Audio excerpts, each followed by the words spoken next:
Burial.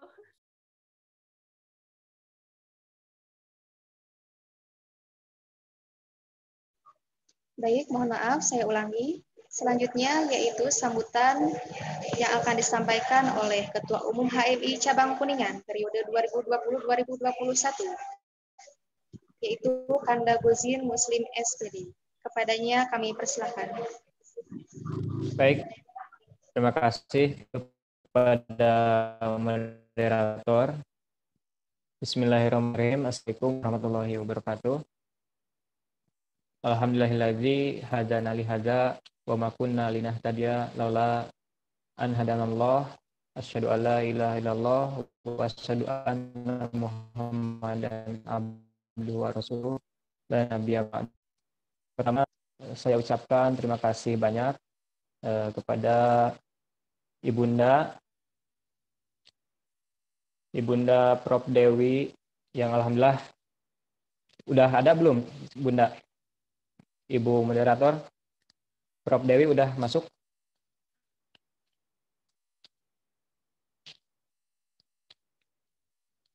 Profnya udah masuk belum?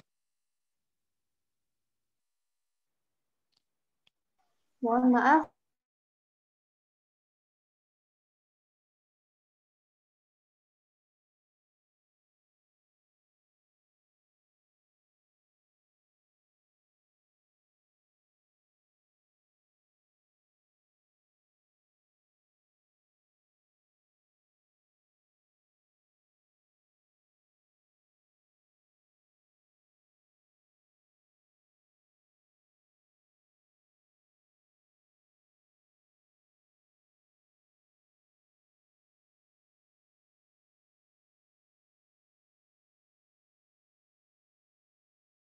Bisa apa itu interaktif ya, diskusi secara interaktif, dan kemudian mudah-mudahan hasil daripada apa itu diskusi hari ini bisa nanti berlanjut ya di episode yang di HMI. Kiranya itu yang bisa saya sampaikan. Mohon maaf Bunda apabila banyak kekurangan dalam hal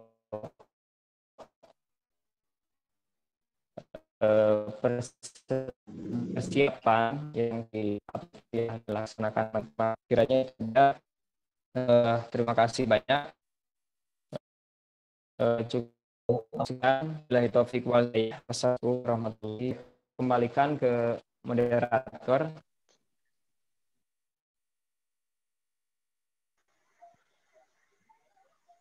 baik, terima kasih kepada Kanda Gozin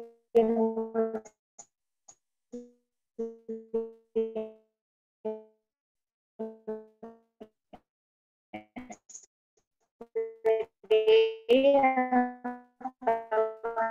menyampaikan sambutannya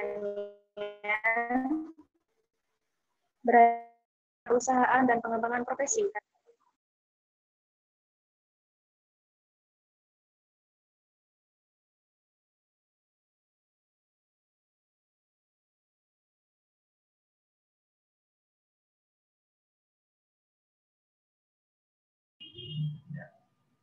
Baik. Bismillahirrahmanirrahim. Assalamualaikum warahmatullahi wabarakatuh. Alhamdulillahirabbil alamin. Wa bihi nasta'in ala umuri waddin. Wassalatu wassalamu ala asrofil anbiya'i wal mursalin sayyidina Muhammadin wa ala alihi washabbihi ajma'in, amma ba'du.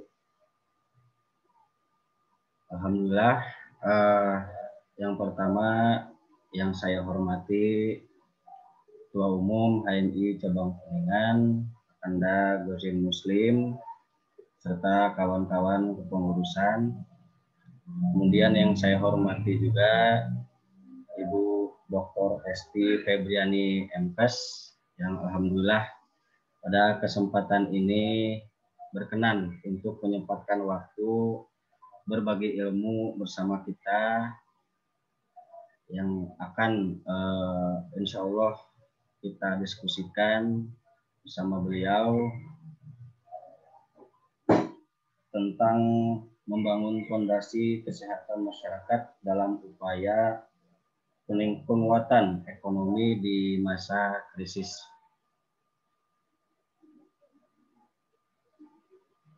Saya sebagai Ketua Pelaksana acara mengucapkan banyak terima kasih yang sebesar-besarnya kepada para pengurus, ketua umum, dan juga kepada Ibu Esti dan teman-teman peserta yang bisa menyempatkan waktunya untuk berdiskusi bersama dalam kegiatan kali ini.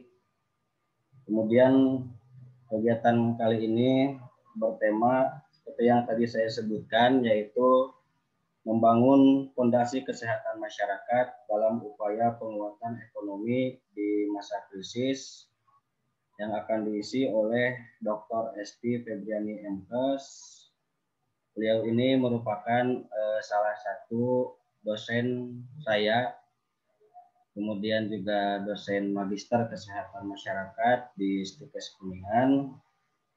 Insya Allah dari ilmu dan juga pengalaman beliau bisa sedikit banyaknya berbagi tentang apa yang ingin kita ketahui saat ini. Kemudian acara dilaksanakan secara online, yaitu melalui Zoom meeting dan juga live di YouTube channel HMI Kuningan. Kemudian target peserta pada kesempatan ini tidak hanya untuk kader-kader HMI, tetapi untuk kalangan umum, yaitu masyarakat umum, baik mahasiswa maupun masyarakat. Dan saya mengucapkan mohon maaf apabila dalam pelaksanaan dari mulai pengumuman yang mungkin awalnya yang akan ngisi itu adalah Prof. Dewi, tetapi beliau ternyata berhalangan. Saya berharap semoga tidak menyurutkan semangat teman-teman dalam mengikuti webinar pada kesempatan kali ini. Itu saja yang bisa saya laporkan dan saya sampaikan. Terima kasih. Billahi taufiq wal hidayah. Wassalamualaikum warahmatullahi wabarakatuh.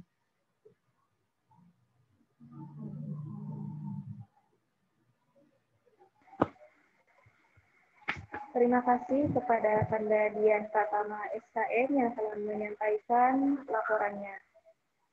Selanjutnya yaitu penyampaian materi. Saya serahkan kepada Kanda Robi Iskandar selaku moderator.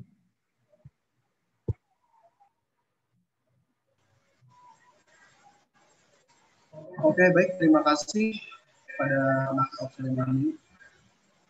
Oke. Baik, bismillahirrahmanirrahim. Assalamualaikum warahmatullahi wabarakatuh. Waalaikumsalam warahmatullahi wabarakatuh. Waalaikumsalam warahmatullahi wabarakatuh. Wa nastaghfiruhu wa na'udzu billahi min syururi anfusina wa min sayyiati a'malina may yahdihillahu fala mudilla lahu wa may yudlil fala hadiya lahu. Asyhadu an la ilaha illallah wahdahu la syarika lahu wa asyhadu anna Muhammadan rasulullah amma ba'du. Yang kami hormati Dr. Esti Febriani MKes, dan yang kami hormati Ketua Umum HMI Cabang Kuningan, Kandaluddin Muslim NPD, dan yang kami hormati Ketua Pelaksana Kapit Kewirausahaan Pengembangan Profesi, Kanda Dian Pratama. Baik, puji syukur marilah kita panjatkan kepada Allah Subhanahu wa taala, karena atas nikmat dan karunia-Nya alhamdulillah kita semua dapat berkumpul dalam webinar kesehatan kali ini dengan tema membangun fondasi kesehatan masyarakat dalam upaya penguatan ekonomi di masa kritis. Salawat serta salam semoga tetap tercurah limpahkan ke junjungan kita Nabi Muhammad SAW kepada keluarganya, tabiatnya, dan terlalu kepada kita selaku umatnya yang mudah-mudahan insya Allah selaku istiqomah dalam mengikuti ajaran di akhir zaman. Baik, sebelum saya membacakan rangkaian acara dalam diskusi ini, terlebih dahulu saya akan membacakan CV dari pemateri. Nama Dr. Esti Febriani Ankas. Alhamdulillah beliau menyandang gelar yaitu S3 Universitas Dokter Kesehatan Indonesia. Dan untuk gelar yang diraihnya yaitu pertama penasihat teknis TB Lembaga Kesehatan Nahdlatul Ulama. Yang kedua dosen program Magister Kesehatan Masyarakat di Setikes Kuningan Jawa Barat. Yang ketiga anggota dari Global TB Community Task Force Global. Yang keempat anggota Dewan Penasehat Stop TB Partnership Indonesia atau STPI. Dan yang kelima, Direktur Eksekutif Yayasan Nusantara Kesehatan Nusantara. Baik, sekian untuk CV beliau. Dan saya akan melanjutkan ke rangkaian acara yang akan kita laksanakan sekarang. Yang pertama, pembukaan. Yang kedua, penyampaian materi.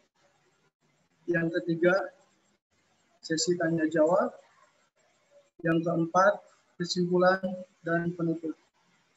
Baik, untuk mengefektifkan waktu, kita buka diskusi webinar ini dengan mengucap bismillah bersama-sama. Bismillahirrahmanirrahim. Bismillah. Selanjutnya, penyampaian materi yang akan disampaikan oleh Dr. Esti Febriani Ankas. Untuk itu kami persilakan.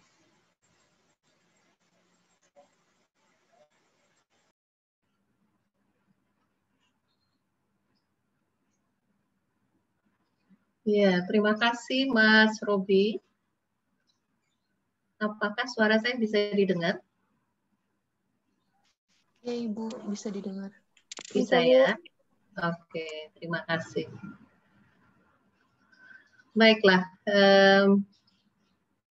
untuk saya juga menyiapkan slide presentasi, tetapi ini lebih untuk memandu diskusi nantinya dengan adik-adik semua dari anggota Himpunan Mahasiswa Islam Cabang Kuningan. Nah, tetapi sebelum saya memulai, mohon kiranya panitia bisa mute dulu ya semua suara kecuali pembicara supaya nanti nggak terganggu, gitu ya. Karena ini memang akan banyak sekali gangguan ketika kita melakukan kegiatan secara daring. Apakah panitia sudah melakukan mute untuk peserta?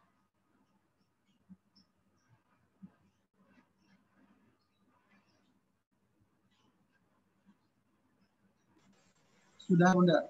Oke, ya kita mulai ya. Baik, bismillahirrahmanirrahim. Alhamdulillahirrabbilalamin. Wassalatu wassalamu ala asrofil anbiya'i wal mursalin wa ala alihi wa sahbihi ajmain amma ba'du. Pertama-tama, marilah kita pada kesempatan ini mengucapkan puji dan tasyakur kehadirat Allah Subhanahu wa Ta'ala, karena dalam kesempatan ini kita masih diberi kesempatan, dan justru saya jadi berkenalan ini dengan adik-adik mahasiswa, adik-adik yang tergabung di dalam Himpunan Mahasiswa Islam Cabang Kuningan. Dan tentunya tidak lupa kita mengucapkan, mengaturkan salam dan salawat ke Nabi besar Muhammad SAW yang telah membawa kita ke jalan penuh kebenaran. Baik, adik-adik semua, ya ini menurut saya adalah diskusi yang akan insya Allah akan seperti yang disampaikan oleh tadi ketuanya Mas Gozin ya, Mas Gozin.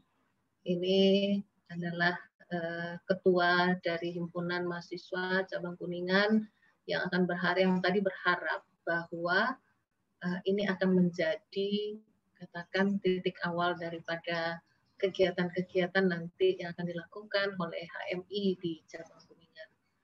Insya Allah nanti ada poin yang akan bisa kita dapatkan dari diskusi kita siang hari ini dan akan berwujud pada kegiatan yang nyata. Nah, ini menurut saya memang akan menjadi titik awal ya. Jadi bagaimana kita akan mendiskusikan, terus juga akan berkejaran dengan kemajuan ya. Jadi semua adik-adik saya menyambut baik ini diskusinya karena ini adalah semuanya sekarang itu jadi berkejaran dengan waktu, berkejaran dengan teknologi, ya, sehingga ini tentunya nanti akan menjadi hal yang tidak bisa kita lepaskan, ya, jadi kehidupan kita, dunia digital, sehingga kalau semua orang mengadakan diskusi, mengadakan daring, ya, mengadakan webinar, ya, nah ini HMI sudah melakukan hal yang juga mengikuti perkembangan zaman. Baik, saya tolong slide-nya dimunculkan. Mas Dian. Iya. Nah, ini saya terima kasih ya. Dian sudah menghubungi saya beberapa waktu yang lalu. Jadi, saya senang aja gitu ya untuk menggantikan Prof. Bunda Dewi gitu yang telah Halo. Iya.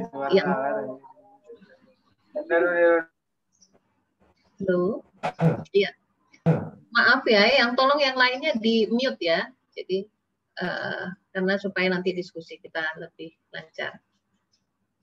Baik. Ini slide-nya nggak muncul semua atau gimana? Nah, sebelum kita memulai, ini memang ada beberapa hal ya yang harus kita perhatikan. Jadi tadi saya sampaikan bahwa saya menyambut baik kegiatan adik-adik semua, kegiatan mahasiswa, kegiatan anak-anak muda. Tetapi tentu ini memang perlu kita perhatikan sekali bagaimana kesiapan juga, ya. Jadi tadi Mas Guzin sampai nggak tahu loh kalau saya menggantikan Bunda Dewi ya, saya itu jadi nggak enak tadi. Waduh, apakah saya akan mengecewakan nanti ini anak-anak muda yang sebenarnya nunggunya jangan-jangan nunggu Bunda Dewi gitu ya. Jadi ini adalah hal yang menurut saya untuk yang akan datang, insya Allah nanti adik-adik semua perlu memperhatikan kesiapan ya. Jadi ketika ada perubahan, ada katakan ada teknis yang akan kita perlu perhatikan, nah ini semua pengurus mohon tolong diinformasikan sehingga ini tidak mengganggu kenyamanan ya bagi semua peserta termasuk pembicara gitu ya. Insya Allah nanti ke depan akan lebih baik.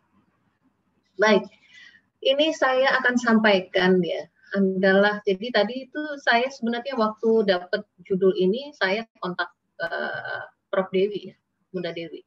Bun, saya harus bicara apa nih ya? Karena saya itu fokusnya adalah di bidang kesehatan masyarakat. Nih adik-adik minta ada kaitannya sama penguatan ekonomi di masa krisis gitu ya. Ya, akhirnya saya diskusi dengan Bunda dan selain itu ini juga saya coba buka bahan yang sudah dikembangkan. Jadi ini adalah sebenarnya tugas ya. Jadi terima kasih nih kalau ada yang bergabung dari S2 Kesehatan Masyarakat Stikes Kuningan. Ini saya ambil beberapa bahan cuplikan dan ini saya taruh namanya ya, beberapa yang tadi tulisannya sempat saya buka. Ya, ini ada nama Reni, ada Triawati, Evi Sonjati, dan Indra Gunawan. Bukan ini satu-satunya yang terbaik ya, tetapi ini adalah saya coba cuplik beberapa bahan yang relevan dengan isu yang akan saya sampaikan. Next slide.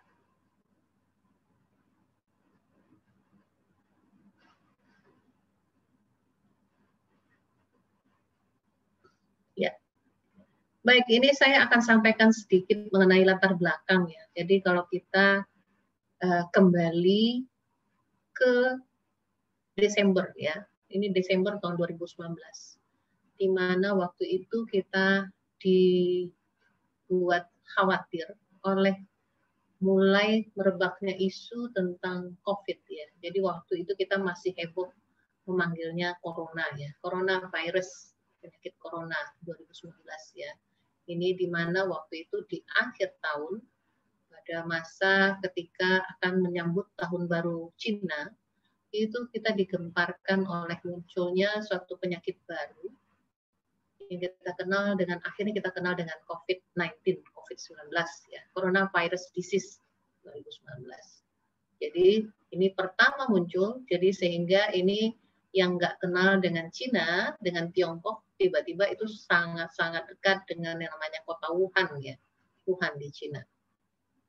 Nah, merebaknya isu itu, jadi waktu itu seperti saya sendiri ya, saya itu punya mahasiswa di Cina, mahasiswa S2 bimbingan saya, dia sekolah di Duke University, Kunshan, China. Nah, dan juga ada beberapa mahasiswa dari Nahdlatul Ulama yang sedang mengikuti pendidikan S3 di Wuhan. Tapi waktu itu terus terang saya belum merasa bahwa ini isu dekat dengan kita ya. Nah, kenapa? Karena kita membayangkan Cina itu begitu jauh dari kita. Wah, ya oke, Cina mulai heboh, tapi kita merasa isu ini belum dekat dengan kita. Padahal saya ini adalah salah satu anggota dari Okja komunitas di WHO global, jadi WHO dunia ya. Jadi ada 15 orang yang terlibat di WHO global, World Health Organization, yang pusatnya di Jenewa. Jadi ada perwakilan komunitas. Nah, salah satunya saya dari Indonesia. Jadi ada 15 anggota masyarakat di seluruh dunia. Jadi Indonesia itu diwakili oleh saya. Nah itu kita mulai ya, tapi kita masih fokusnya adalah pada negara Cina. Kita udah mulai diskusi. Nah,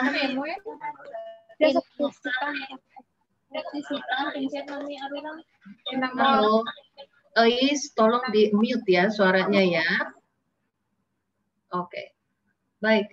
Nah, kemudian isu ini ternyata seperti bola liar ya. Jadi setelah Wuhan, Cina, terus ternyata mekanisme atau proses transportasi dari negara China ke negara lain itu menyebabkan ini akhirnya isu ini isunya menjadi bola liar yang tidak bisa dikendalikan. Seperti yang saya sampaikan tadi, salah satu mahasiswa bimbingan saya ada di Kunshan University, Duke University. Nah, dia sedang menjalani master. Waktu itu dia menghubungi saya, Dr. Esti, saya pengen ketemu Dr. Esti. Saya harus balik ke Indonesia karena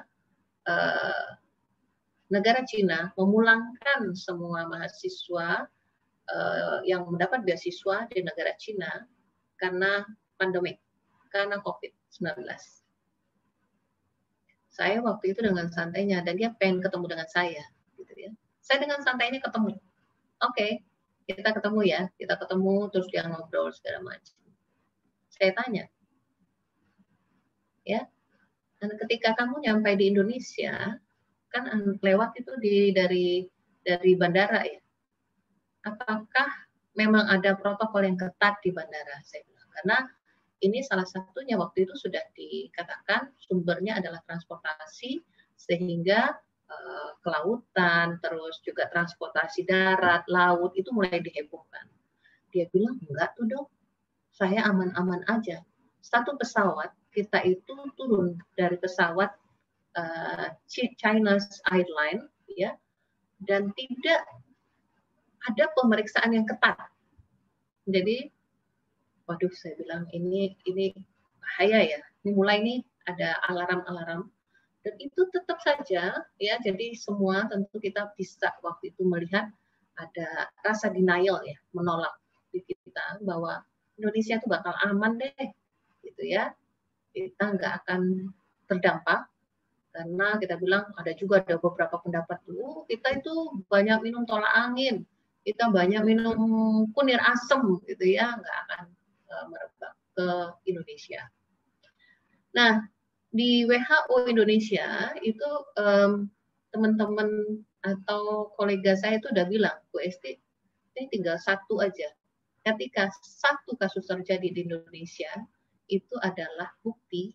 Jadi ketika satu kasus itu dinyatakan confirm, ya, ini banyak ya yang dari mahasiswa Kesmas ya, ini di sini ya. Nah, ketika kasus itu confirm satu katanya, itu pertanda kasus itu sebenarnya sudah banyak terjadi di masyarakat. Ya, jadi kita nunggu satu confirm aja. Saya mikir, masa sih gitu. Nah, sehingga pada bulan Maret itu pertama kali kita mendengar satu kasus terkonfirmasi di Depok. Ya, itu adalah awal kita bilang tuh awal kepanikan Indonesia. Ya, sejak itulah kita mulai mendengar bahwa tiba-tiba ternyata di seluruh dunia juga ternyata ini juga sudah menjadi penyakit atau terjadi infeksi di seluruh dunia, dan sampai saat ini merebak di sekitar 216 negara di dunia, sehingga akhirnya pada bulan Maret itu WHO menyatakan bahwa ini pandemik. Jadi pandemik itu adalah ketika satu penyakit menginfeksi sebagian besar negara di dunia. Nah, hal tersebut menyebabkan ternyata tidak hanya isu kesehatan, ya. Jadi kalau tadi kita heboh ya dengan berapa jumlah kematian. Kalau di awal itu misalnya ada jumlah persentase yang meninggal, itu sedikit kok gitu ya, hanya di bawah 2% gitu ya. Terus mulai nih heboh. Ternyata setiap negara mempunyai pola yang berbeda gitu ya. Nah, sehingga akhirnya dikeluarkanlah ya yang aturan di Indonesia. Next slide.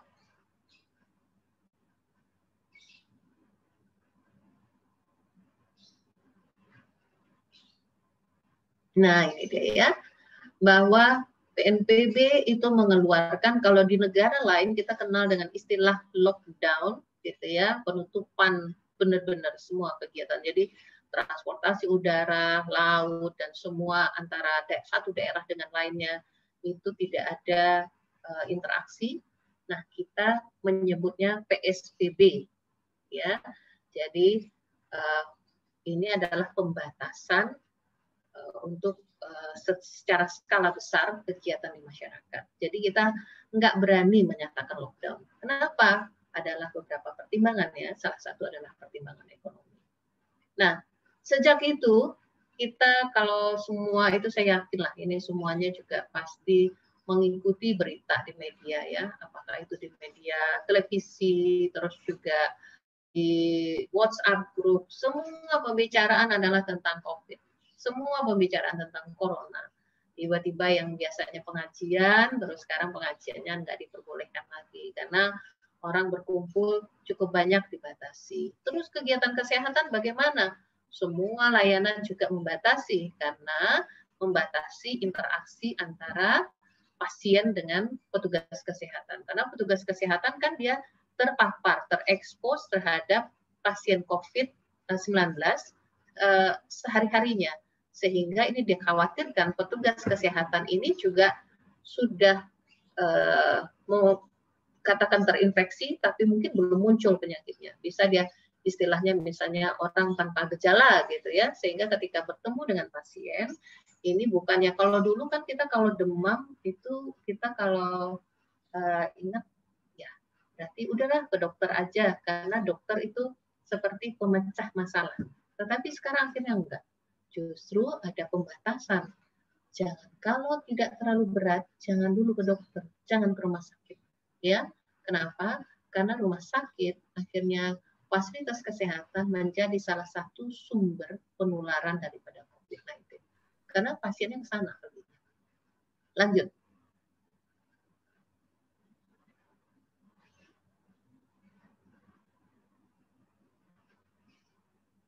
Ya. Nah, ini data terakhir ya. Saya ambil ini data 27 November 2020. Berarti kemarin ya, terkonfirmasi 522.581, dirawat itu 68.604, meninggal 16.521. Nah, sembuh 437.456 ya. Kita semua berbesar hati karena angka sembuhnya tinggi kok gitu ya. Karena di sini berarti dari angka terkonfirmasi itu 3,16%. Jadi kalau di dunia itu ada di beberapa negara angka kematiannya itu lebih rendah daripada 3%. Indonesia justru di atas ya, 3,161% dari yang terkonfirmasi. Lanjut.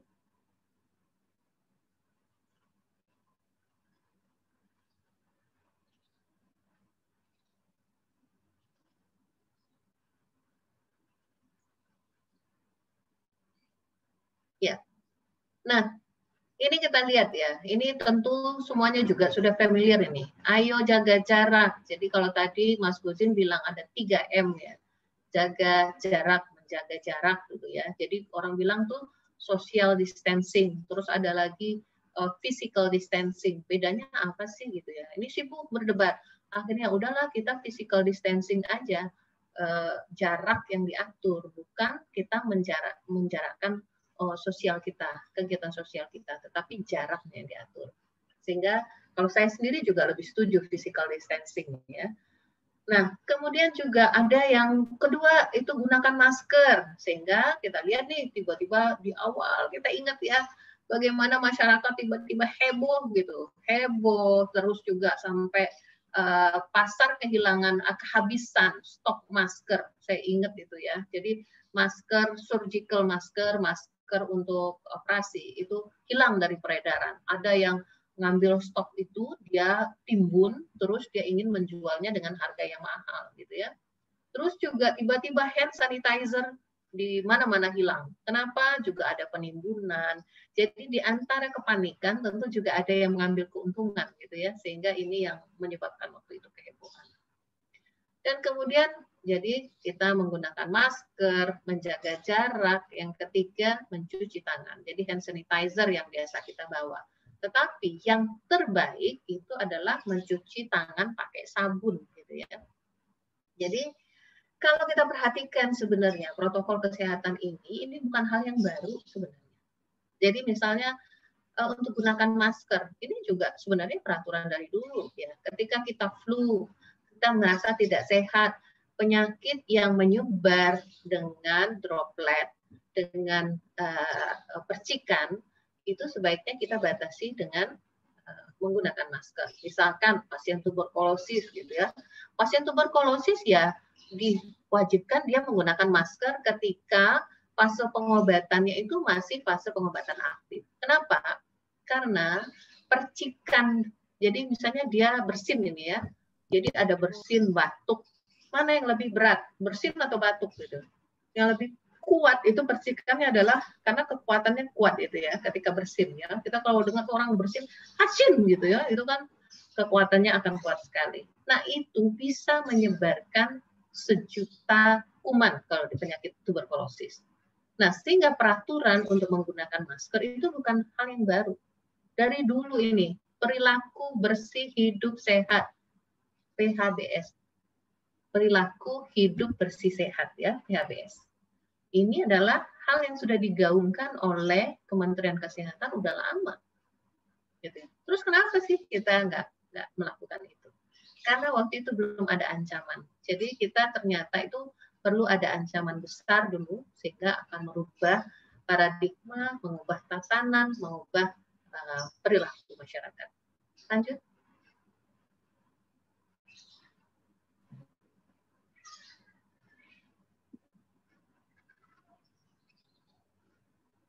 Ya, sekarang kita semuanya waktu itu mulai heboh ini ya. Di bulan pertama PSBB itu nggak apa-apa ya, udahlah di rumah aja, semua orang masih patuh di rumah.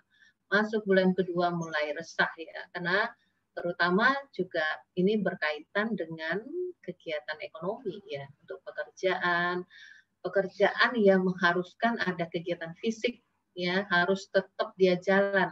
Nah ini mulai nih ada isu karena di awal mungkin kita berharap kasus ini atau situasi ini, krisis ini akan berlangsung dalam waktu pendek. Ternyata enggak, ini berlarut-larut ya. Jadi kalau kita lihat ini pada kita itu akan concern kita ini kemana? Apakah ini kesehatan atau ekonomi? Ya, sehingga kalau kita lihat di sini, kalau tadi kita udah lihat tuh ya, dampak secara kesehatannya adanya kematian, adanya kesakitan gitu ya. Nah, kalau dampak ekonominya kita lihat ini Indonesia pada kuartal pertama itu sebenarnya ada kenaikan ya. Jadi kita lihat angka Indonesia itu 297%. Jadi di kuartal pertama tahun 2020.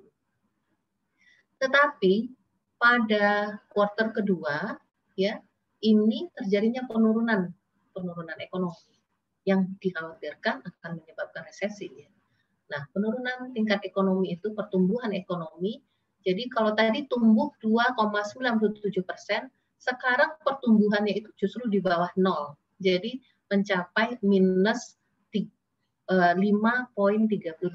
Saya bukan ahli ekonomi ya, tetapi dari grafik ini kita bisa baca bagaimana. Jadi sehingga kalau kita lihat di sini, kalau dari 2,97 turun menjadi minus 5,32, berarti penurunannya dari 2,97 itu sekitar 8%. Ya, jadi sehingga ini mulai meresahkan. Kenapa?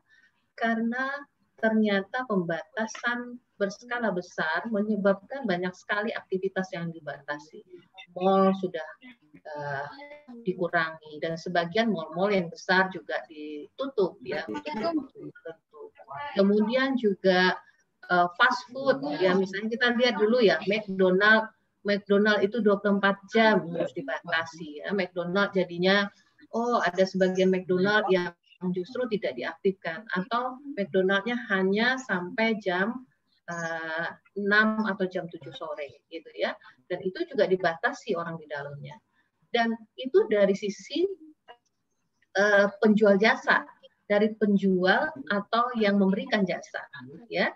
Terus juga dari sisi masyarakat sendiri, justru masyarakat sendiri juga akhirnya jadi khawatir gitu ya.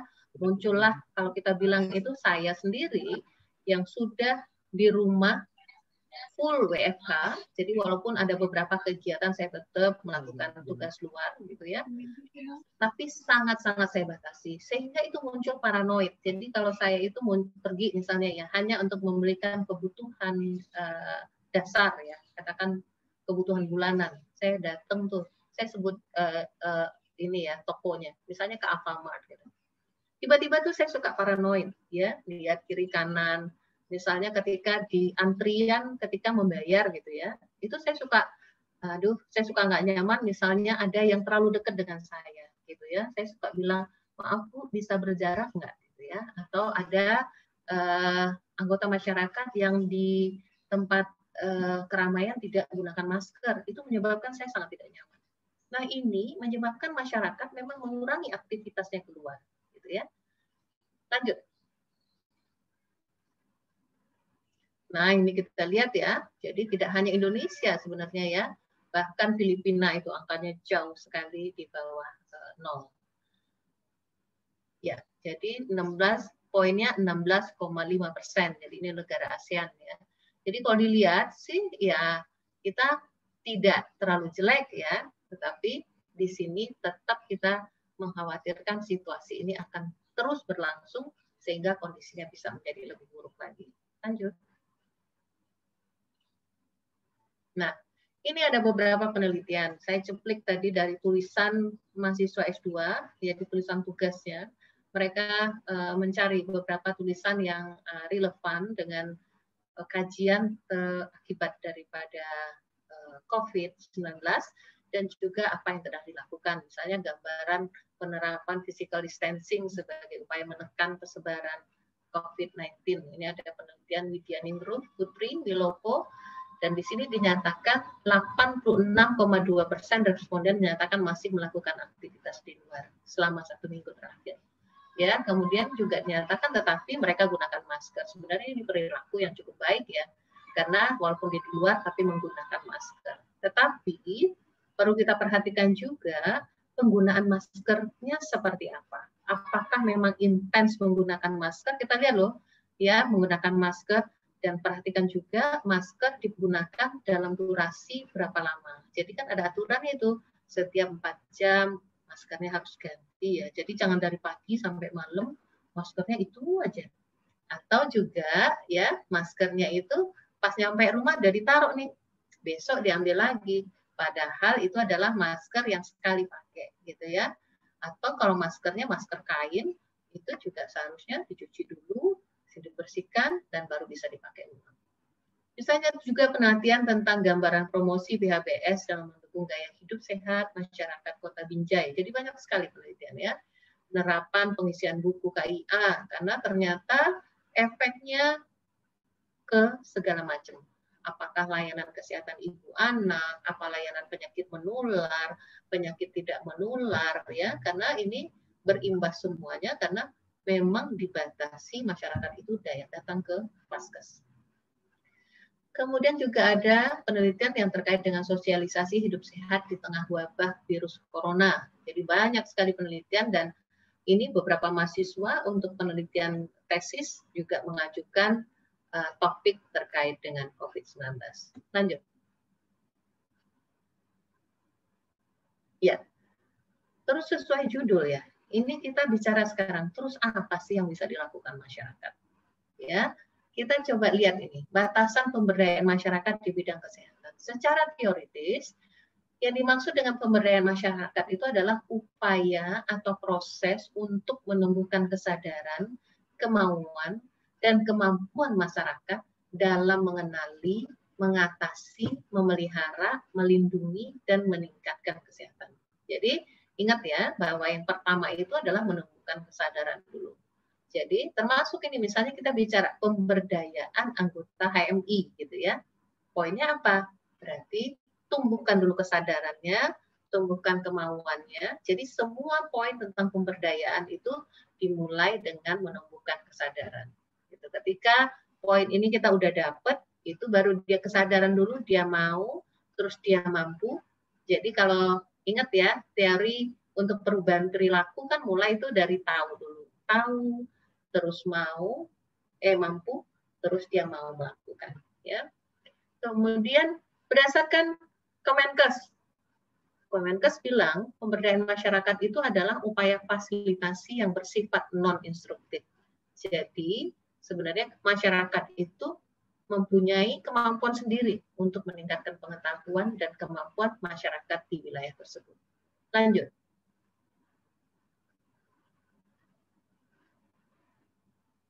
Ya, ini saya coba lihatkan ya, teori tentang pemberdayaan masyarakat, pengembangan masyarakat. Jadi di step pertama itu adalah masyarakat, kotak kedua itu community development, pengembangan masyarakat.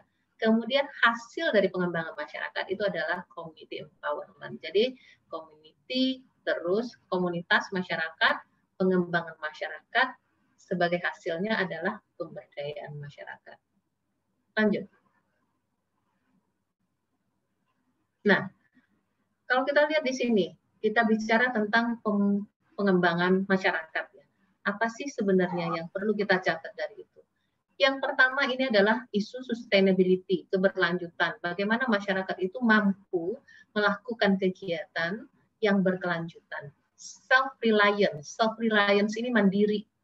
Jadi dia nggak tergantung tuh, misalnya, aduh sekarang ini kok kayaknya layanan tidak ini ya, tidak aktif, atau misalnya kita nih harusnya nih dapat suasana ini ya dibantu oleh pemerintah untuk kita mengharapkan ada BLT gitu ya, itu menandakan masyarakatnya belum self-reliance, belum mandiri, karena dia sangat tergantung pada bagian lain, terutama dari sektor pemerintah. Kemudian building of democratic organization, jadi membangun organisasi yang demokratis ya, jadi yang bisa menentukan sikap mereka sendiri. Jadi saya pikir nih insya Allah HMI akan masuk ke bagian ini ya. Higher productivity. Jadi kuncinya juga menjadi lebih produktif gitu ya, produktivitasnya meningkat. Kemudian reduce cost, jadi penurunan biaya, reduce cost biaya, dan increase efisiensi. Jadi kalau kita bilang efisiensi itu apa? Ya, nah ini adalah istilah yang menunjukkan bahwa kita bisa menghemat biaya. Jadi ketika kita melakukan kegiatan, kita bisa menghematnya, itu kita namakan efisien. Ya, ini adalah beberapa poin dalam pengembangan masyarakat. Lanjut.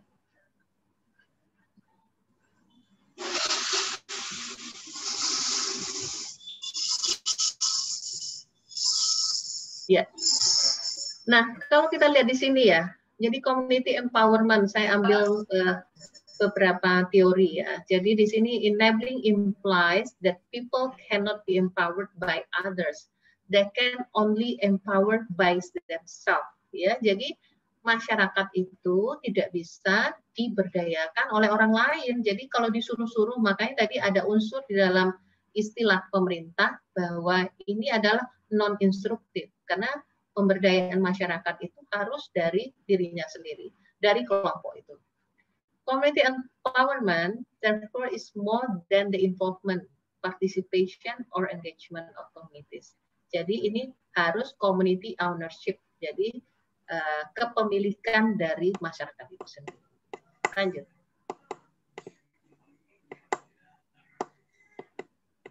Ya, ini tujuannya ya. Jadi kalau tadi ada istilah kesadaran ya, terus atau kepedulian, peningkatan pengetahuan, pemahaman tentang kesehatan bagi individu, terus kelompok, masyarakat, timbulnya kemauan, terus timbulnya kemampuan masyarakat di bidang kesehatan.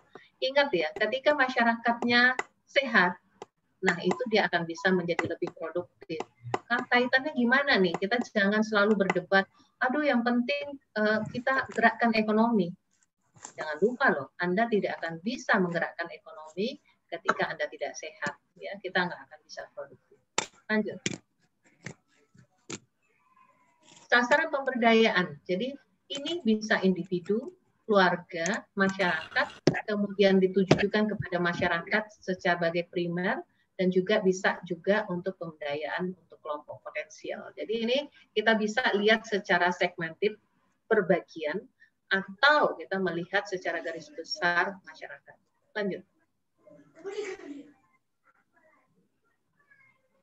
Ya, ini proses pemberdayaan masyarakat ya. Jadi kalau kita lihat kan ada sarana, prasarana, ada dana. Jadi kalau orang bilang itu sumber daya ya nggak hanya SDM-nya, tetapi kita pasti ingat juga bahwa ada sumber daya lain. Apakah itu sarana, prasarana, dan dana, ya, sehingga ini akan bisa membantu bagaimana kelompok masyarakat tersebut untuk menuju derajat kesehatan yang lebih baik. Lanjut. Ya, nah ini dia. Kalau kita lihat ya, terus apa sih Bu indikatornya? Kalau masyarakat itu sudah berdaya, atau suatu organisasi, satu kelompok sudah berdaya. Jadi kita lihat nih tahapannya ya. Yang pertama aksi individu. Jadi kalau misalkan aksi individu itu ya perorangan ya. Jadi dia masih melakukan aksi individu. Kemudian dia mulai berkelompok. Jadi mulai membentuk organisasi. Jadi kayak HM ini ya. Jadi ini udah kelompok dukungan karena sudah, bahkan menurut saya ini udah sampai ke tahapan ketiga. Karena ini sudah organisasi yang bentuknya legal. Kemudian yang tahap keempat, ini menuju tahap yang lebih lanjut lagi, yang lebih advance, kemitraan koalisi. Ya, nanti kita bisa lihat tuh HMI sudah berkoalisi dengan siapa aja untuk membuat satu gerakan. Katakan ini isu nih, aduh kita pusing nih ya, gimana ini ekonomi masyarakat terganggu, kesehatan masyarakat terganggu. Kita harus berkoalisi nih, kita harus mengajak pihak lain. Kita sebagai anak muda harus punya inisiatif. HMI sudah bermitra dengan siapa aja. Misalnya dengan akademisi udah ngajak STIKU ya. Terus dengan pihak pemerintah sudah ngajak Dinas Kesehatan. Siapa lagi yang akan menjadi kemitraan? Tingkat tertingginya apa? Yang kelima. Ketika ya satu organisasi, jadi tadi kelompok organisasi masyarakat tersebut sudah melakukan ada politik dan sosial aksi bersama. jadi ada bentuk aksi nyata. Jadi tidak lagi hanya menjadi wacana, tetapi sudah melakukan satu aksi bersama. Nah, ini adalah tingkat tertinggi dari pemberdayaan masyarakat. Lanjut.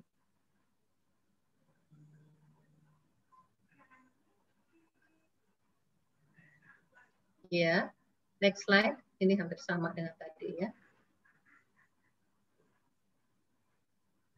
Nah, terus apa dong prinsip pemberdayaan masyarakat itu apa prinsip dasarnya? Yang pertama, menumbuh kembangkan potensi masyarakat, mengembangkan gotong royong masyarakat, menggali kontribusi masyarakat, menjalin kemitraan, desentralisasi, ya.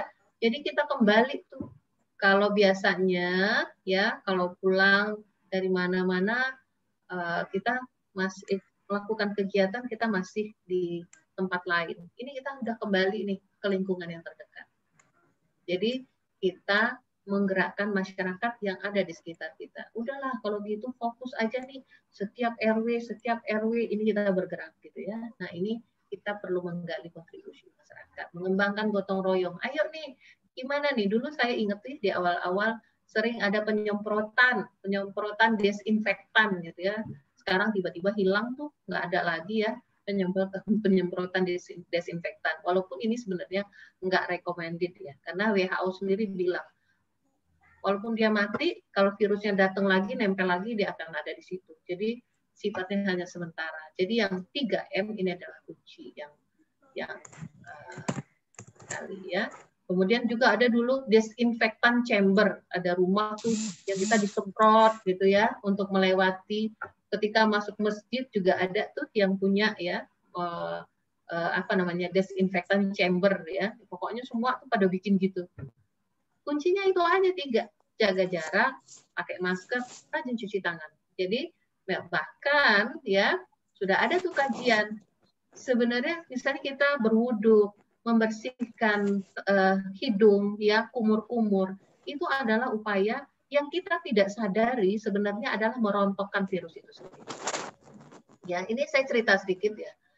Saya pada satu hari, saya itu diminta untuk menjadi moderator untuk kegiatan yang menghadirkan cukup banyak ya. Waktu itu kita ngadain di satu hotel, jadi ada sekitar 50 peserta. Dan tetapi di situ juga ada wartawan media, ada sekitar jurnalis sekitar 15 orang. Nah, ketika turun, saya udah selesai menjadi moderator, terus saya wawancara dengan media, dan pada saat yang sama juga ada salah satu staf dari organisasi yang datang ke saya. Karena kebiasaannya cium tangan, biasanya kalau ketemu saya, dan dia melakukan hal yang sama. Padahal saya udah lama sekali tidak melakukan salaman ya. Selama COVID ini saya nggak lakukan salaman. Tetapi pada saat itu saya nggak tahu ya, karena refleks saya salaman dan dia cium tangan saya. Ya, saya udah selesai acara. Cuma saya tuh ingat saya belum sholat ya, saya belum sholat asyar waktu itu. Saya pikir, aduh saya sholat asyar dulu sehingga nanti pulangnya lebih nyaman. Saya taruh tas saya wudhu, saya sholat ya, dan udah saya pulang habis itu. Saya bersih-bersih, saya pulang. Saya ingatkan semuanya, ayo kalian pulang deh, udah waktunya ya. Saya pulang ya. Hari pertama oke. Hari kedua saya ditelepon, Bu Esti, Ibu kemarin hadir ya di acara sebagai moderator. Iya, kenapa saya bilang? Maaf Bu, ini beritanya tidak nyaman, tapi ini adalah fakta. Si A, ya, salah satu staf organisasi positif COVID. Saya waktu itu langsung ingat, ya, bahwa si A yang positif ini sempat cium tangan saya. Itu pertama kali yang saya juga ternyata panik ya ketika kita berhadapan dengan isu itu. Saya bilang, aduh gimana nih ya? Akhirnya saya periksa. Jadi Bu Esti disarankan untuk melakukan pemeriksaan secara mandiri. Itu menunggu hasilnya, itu deg-degannya luar biasa ya. Alhamdulillah hasilnya negatif. Ya, saya pikir-pikir ya, apa yang menyebabkan? Karena saya khawatir sebenarnya, karena saya sempat cium tangan saya. Saya ingat akhirnya mungkin karena saya berwudu karena sholat. Ya, bukan karena apa-apa, tapi itu memutus mata rantai. Karena saya sempat bersuci dulu, sempat kumur-kumur dulu, membersihkan diri sebelum saya pulang. Mungkin itu dia. Jadi sebenarnya aturan yang ada antara satu sholat, kalau kita lihat ke sholat lainnya kan sekitar 2-3 jam ya, itu sebenarnya adalah waktu yang tepat untuk kita kembali membersihkan diri dan merontokkan semua kuman, virus yang mungkin melekat pada kita. Lanjut.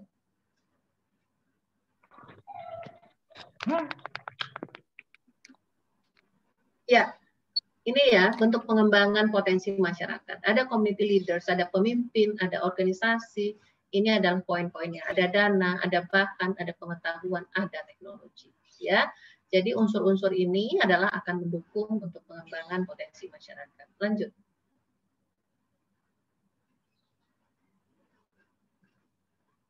Nah, ini ada beberapa catatan. Ini dari mahasiswa ini.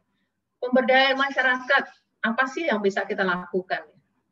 Yang pertama, pembentukan relawan COVID di masing-masing desa. Ini mungkin bukan hanya desa ya, tetapi sampai ke level RW, level RT ya. Kemudian komunikasi resiko dan edukasi pencegahan COVID ya 19, melakukan tracing dan tracking ke kontak kepada masyarakat. Jadi misalnya ada nih salah satu yang positif, itu kita melakukan tracing. Tracing itu adalah menelusuri ya. Jadi siapa aja nih yang terakhir berkontak dengan anggota masyarakat ini ya, dengan yang positif ini. Ini sangat perlu. Ini adalah memutus mata rantai untuk infeksi. Bekerja sama dengan tokoh masyarakat, tokoh agama setempat. Jadi kadang-kadang ini masyarakat ini memang tidak mudah, umumnya ya, perubahan di masyarakat itu tidak mudah. Jadi memang tokoh masyarakat dan tokoh agama ini adalah anggota masyarakat yang penting kita gerakkan. Kemudian musyawarah masyarakat desa, peningkatan ekonomi lokal dengan membentuk UMKM. Ini juga kalau singkat kita lihat ya, sekarang sebenarnya menurut saya ini adalah fenomena yang unik sekali ya. Jadi di mana terjadi perubahan besar. Saya rata-rata itu tanya teman-teman, apa sih kegiatan yang banyak dilakukan ketika WFH, ketika adanya pembatasan, ketika PSBB. Menurut saya sampai saat ini ada 2 tuh kegiatan yang benar-benar booming. Yang pertama, masak-masak gitu ya. Yang kedua adalah tanaman. Yang biasa nggak seneng berkebun, nggak seneng dengan tanaman, terus bertanam. Ya, yang nggak seneng dengan masakan, nggak memasak, akhirnya punya waktu, terus malah menyenangi masakan. Ya, terus juga akhirnya berkembang. Ada juga yang melihat jadinya menjadi satu peluang. Kalau saya itu di tempat saya, di RW saya itu ada grup PKK. Saya bilang ya udah, kebetulan saya ketua ibu RW ya. Saya bilang ibu-ibu silahkan WA grup kita ini diramaikan dengan usaha yang ibu-ibu lakukan. Nah itu akhirnya menjadi media tempat saling berbagi informasi dan juga untuk memanfaatkannya untuk marketing ya, untuk jualan. Ya, itu sah-sah saja. Ya, jadi banyak hal yang terjadi. Jadi kalau kita lihat di sini apa sih yang kita pelajari? Apa pembelajaran dari suasana ini? Yang pertama, kalau dari kita yang pesimis, kita melihat, aduh bosen di rumah, kita bosen nggak bisa jalan, kita bosen dibatasi ke kampus, kita bosen nggak bisa ketemu, bosen hanya diskusinya lewat daring, ya. Tapi di sisi lain, kalau kita melihatnya secara perspektif yang positif, ini juga peluang, ya. Oh iya ya, kita sekarang bisa diskusi lewat daring. Bayangkan ini hari ini ada 60 orang yang bisa diskusi di satu tempat. Dulu ketika kita harus bertemu, kita langsung ingat nih, berapa nih biayanya, HMI butuh nih ya, dana untuk 60 orang atau 100 orang, berarti butuh ruangan, butuh makanan, butuh transportasi. Sekarang nggak perlu, HMI cukup punya link Zoom ya, sehingga bisa berhubungan dengan berinteraksi dengan anggotanya dengan jumlah yang cukup banyak. Terus juga banyak yang akhirnya menjadi lebih kreatif, yang akhirnya jadi ikut jualan ya, yang sehari-harinya biasanya tidak aktif berjualan juga menjadi lebih aktif. Tetapi di dalam hal itu tetap ada nih tantangan peningkatan kesadaran masyarakat. Ini kita tidak menihilkan ya, bahwa masyarakat ada tetap yang keras kepala atau yang denial bahwa COVID ini itu COVID itu adalah, jadi ini kan ada beberapa kelompok ya. Pertama kelompok yang sangat percaya adanya COVID, terus juga cenderung paranoid. Terus ada juga yang menihilkan, nggak ada tuh, santai aja lah gitu ya, bahwa kita akan bisa hidup dengan ini. Tapi ada juga yang di tengah nih, yang antara ya oke lah, kan kita sudah punya hidup normal, ya ada kenormalan baru, ada aturan yang bisa kita ikutin. Jadi kuncinya di sini adalah keterlibatan multisektoral. Multisektoral itu di semua tingkatan. Jadi apakah di tingkat desa, apakah di tingkat RW, jadi semua pihaknya bergerak, ya. Jadi ibu-ibunya, anak-anak mudanya. Jadi karena kita semua bisa melakukan peran masing-masing. Lanjut.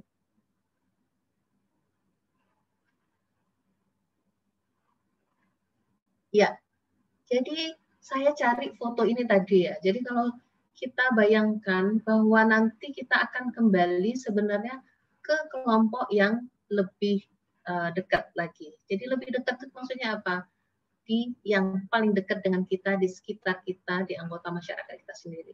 Kita menciptakan self-reliant daripada desa. Kita membantu meningkatkan penguatan masyarakat yang ada di dekat kita, yang paling dekat. Ya, jadi makanya tadi itu kayak grup PKK saya sampai bilang ini kayaknya jangan-jangan sebenarnya kayak barter ya. Jadi zaman dulu tuh kan ada barter. Jadi kalau orang jual kelapa ditukar sama misalnya beras gitu ya. Ini kita udah mirip-mirip gitu. Ya orangnya jualan semua.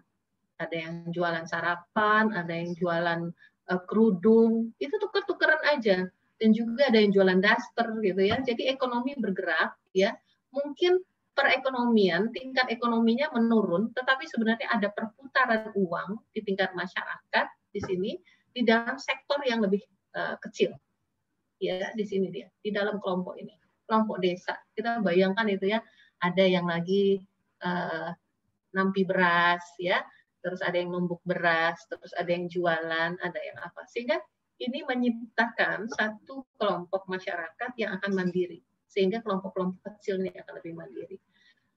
Sampai ada satu, sebenarnya itu video yang nanti silahkan Anda cari ya. Itu ada di Singapura, yang membayangkan satu saat ini dengan situasi kita nggak tahu nih, walaupun kita semua udah diiming-imingi atau dibayangkan bahwa akan ada vaksin yang akan segera diluncurkan. Tapi ingat, vaksin bukan membunuh virus ya, tetapi dia adalah memperkuat antibodi kita. Nah, ini berarti virusnya akan tetap ada. Virus COVID ini kita akan hidup dengan virus ini.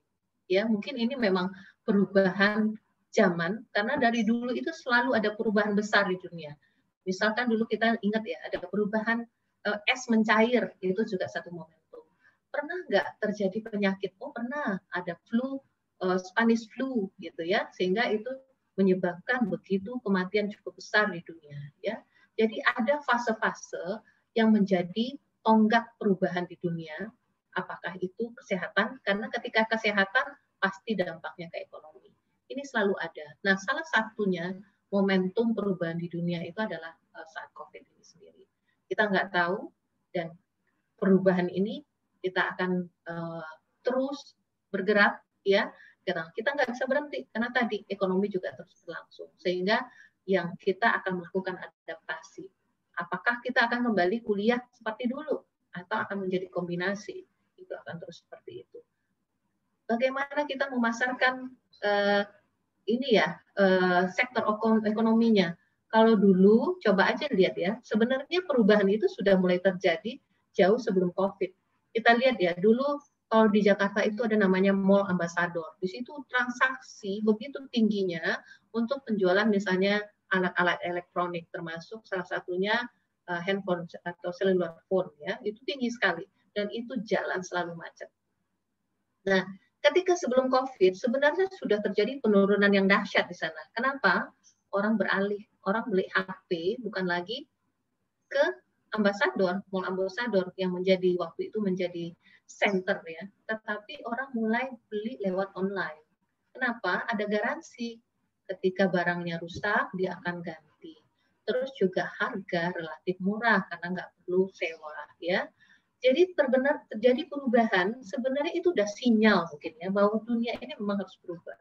Jadi kita juga waktu itu mulai ada nih pertemuan-pertemuan yang daring. Saya menggunakan Zoom sudah cukup lama sebelum terjadinya COVID. Nah, ini adalah perubahan-perubahan. Kantor-kantor, apakah terjadi perubahan ini? Saya itu WFH adalah hampir 9 bulan ya. Total dari bulan Maret. Apakah terjadi penurunan produktivitas? Saya pikir enggak. Karena saya tetap ngajar, saya tetap melakukan penelitian, saya tetap melakukan tugas program manajemen, ya justru kerjaan saya sekarang enggak hanya dari pagi sampai jam 5, tetapi saya dari jam 8 pagi bisa sampai jam 9 malam, di sela-selanya masih bisa masak. Sehingga saya mengatakan bahwa kegiatan ini bagi saya itu lebih efektif. Ya, sehingga memang ini akan menjadi proses perubahan dunia, sehingga adik-adik semua sebagai anak muda jangan ketinggalan. Ayo bergerak gitu ya. Misalnya salah satu yang kecil aja, ayo bikin pelatihan daring. Ayo, pelatihan daringnya kita siapkan dengan lebih baik. Dengan narasumber yang bisa di antara kalian semua gitu ya. Oh iya nih. Jadi sebenarnya saya hanya memancing diskusi. Saya bukan orang ekonomi, saya bukan pengusaha, tetapi saya hanya memancing adik-adik untuk next untuk kedepannya akan lebih bersuara. Kalian itu adalah bisa menjadi narasumber untuk teman-teman yang lain. Saya yakin di antaranya ada nih yang sudah menggunakan kesempatan ini yang cukup cermat untuk melihat keadaan, karena tantangan itu bisa menjadi peluang. Tantangan masa krisis itu tantangan ya, tapi bisa juga dilihat sebagai peluang. Gitu ya. Jadi jangan kalah sama Atta Halilintar ya. Jadi dia bisa jadi YouTuber yang dengan subscriber yang tertinggi di Asia Tenggara, ya jangan kalah gitu ya. Harusnya juga himpunan mahasiswa Islam ini juga mulai memunculkan diri, apa nih kegiatan yang bisa kita galakkan sehingga ini akan menjadi center di masyarakat. Demikian adik-adik mahasiswa, adik-adik HMI, terima kasih atas kesempatannya. Saya senang bisa berinteraksi dan silahkan bertanya dan kita akan berdiskusikan bersama-sama. Saya sebelumnya cukupkan atas perhatiannya. Wassalamualaikum warahmatullahi wabarakatuh. Waalaikumsalam warahmatullahi wabarakatuh. Terima kasih Bunda atas materinya. Baik, selanjutnya masuk di sesi tanya jawab pada para audiens. Silakan untuk mengajukan pertanyaannya di dalam kolom chat room ya, biar jelas. Gimana kalau yang tunjuk tangan? Saya pengen lihat yang tunjuk tangan dan mengajukan pertanyaan. Oh, ya silakan.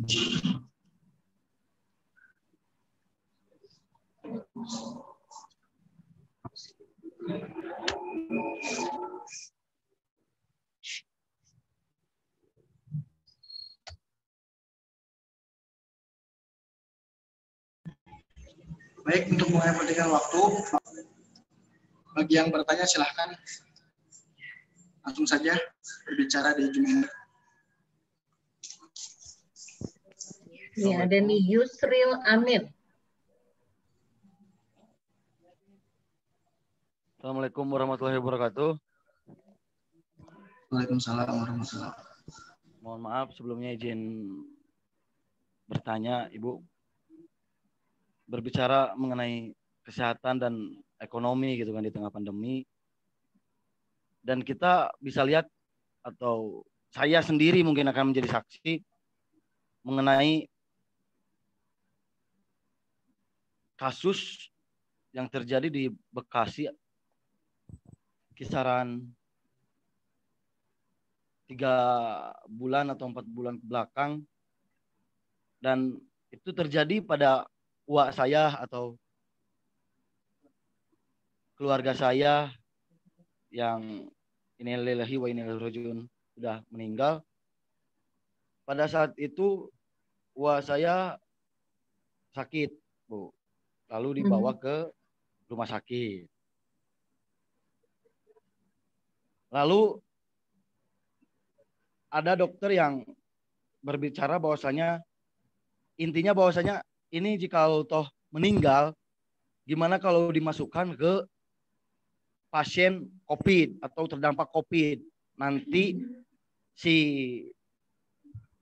korban yang ditinggalkan atau pihak keluarga mendapatkan insentif begitu, Bu.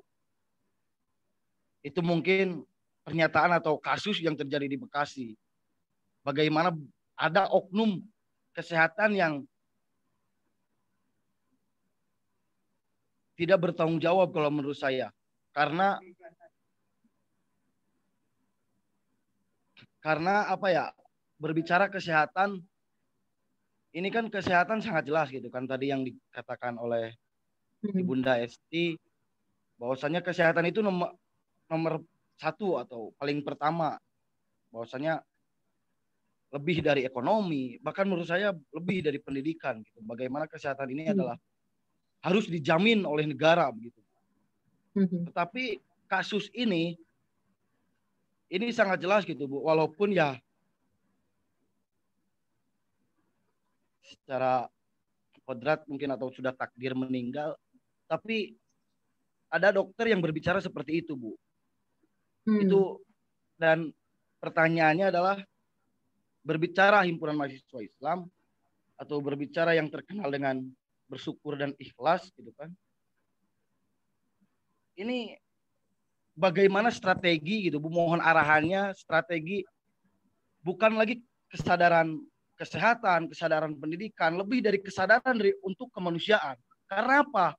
Karena yang terjadi pada kasus yang sedang ramai gitu kan, Jering SID, dia berbicara atau action, melakukan pri kemanusiaan, melakukan kesejahteraan untuk masyarakat sekitarnya, berbagi-bagi nasi, tapi dengan hanya mengkritik gitu, Bu. Dengan hanya mengkritik di media sosial, dia harus dipenjarakan atau harus diberikan hukuman gitu, bahkan denda gitu, Bu. Oleh ID itu sendiri. Gitu kan? Kenapa harus dituntut gitu? Ya jika toh harus berbicara, dikritik, itu kan sangat baik gitu, Bu. Tidak, dan sangat jelas Jering tidak memberikan kritik negatif. Ini kritik membangun gitu kan untuk ID sendiri.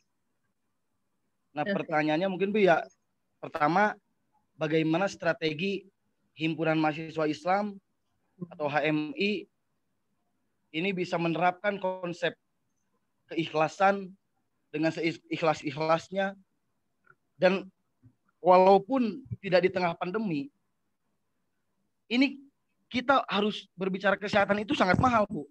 Ke dokter ataupun kemanapun itu sangat mahal.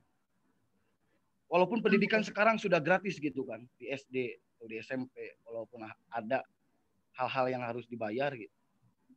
Nah, bagaimana strategi HMI bisa menciptakan atau mencetak kader-kader yang berkualitas, dan intinya kader yang ikhlas gitu.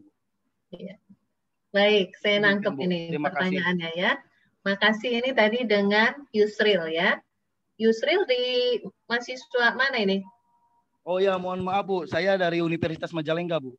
Oh, Majalengka. Oke, makasih Yusril ya. Izin bergabung juga, kawan-kawan. Iya. Terima kasih Yusril. Robi, saya jawab langsung ya. Halo, Robi. Saya boleh jawab langsung atau gimana? Silakan, Bu. Ya, oke. Ya, Bu. Ya.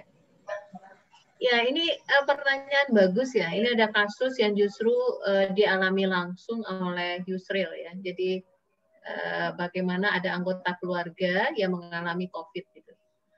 Nah, kalau saya ini melihat situasi seperti ini, ya,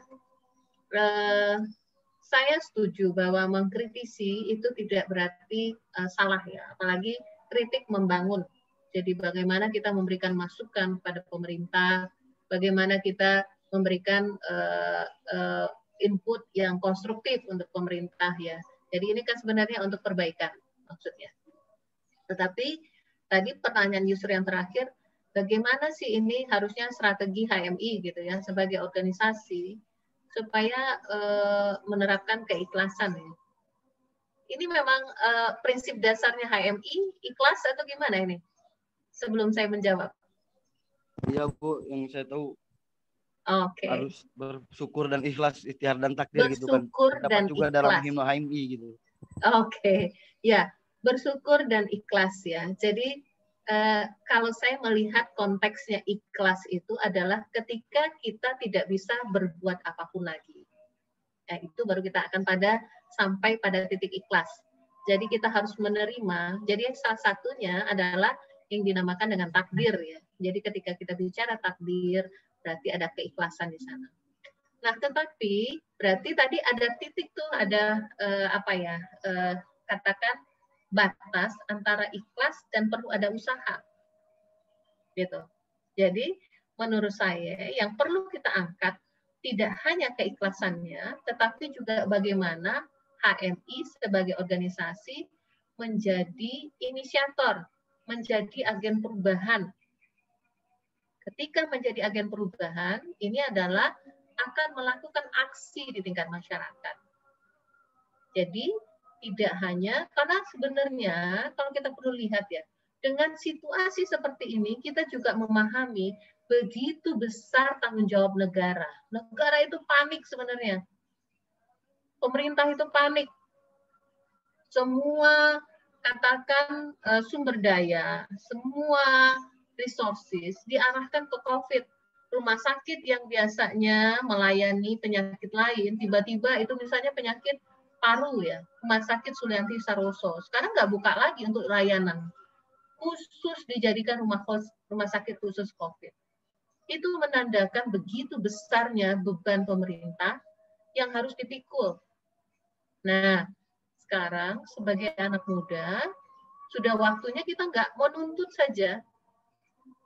Boleh kita mengkritisi, tapi ingat bahwa tadi, kan di konteks saya tadi, di slide presentasi saya bilang, kita harus menciptakan self-reliance. Harus menjadi organisasi yang mandiri. Kenapa? Organisasi yang mandiri itu apa? Yang menentukan ini, oh iya nih, gimana untuk kesehatan warganya, kesehatan anggotanya. Setelah kesehatan anggota, gimana untuk memikirkan nanti perkembangan daripada organisasi itu sendiri. Jadi kita nggak hanya menuntut, tapi menciptakan sesuatu. Kita melakukan aksi tertentu. Kita yang menyebabkan, oh iya nih, berarti langkah pertama kita apa? Seluruh kita pastikan bahwa semua anggota HMI dan keluarganya itu bisa tetap sehat. Caranya gimana? Yang pertama tadi, pengetahuannya dulu ditingkatkan supaya dia tahu, kemudian supaya dia mau ketika dia melakukan sesuatu kegiatan. Yang ketiga adalah supaya dia mampu melakukan perubahan. Jadi kalau saya ya memberi masukan is oke aja, ya itu adalah hak semua manusia, hak azazi yang paling hakiki itu adalah memberikan masukan. Tetapi ingat, selain memberikan masukan, kita juga harus berbuat. Nah, ini sebagai organisasi, ayo kita berbuat sesuatu. Minimal apa? Minimal untuk anggotanya sendiri. Sehingga nanti ada kelompok-kelompok ini. Kita sebagai anggota masyarakat di daerah kita sebagai anggota organisasi, jadi akhirnya semua ada kelompok-kelompok mandiri yang akan membantu pemerintah menyelesaikan permasalahan yang begitu kompleks ini. Ya. Jadi jangan hanya tergantung pada pemerintah. Waktunya kita bergerak semua. Itu ya, Yusril. Terima kasih.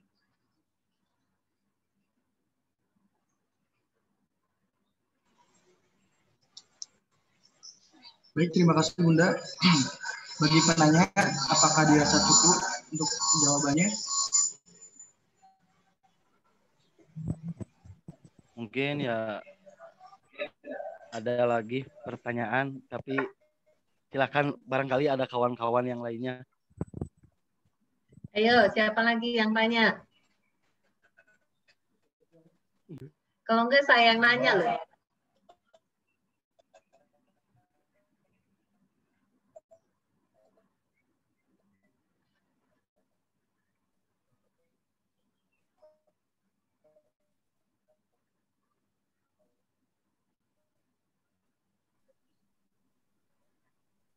Kalau gitu saya yang nanya ya, Robi ya. Sekarang HMI apa saja kegiatannya di dalam COVID? Baik, Selanjutnya silakan waktu lebih efisien. Terima kasih.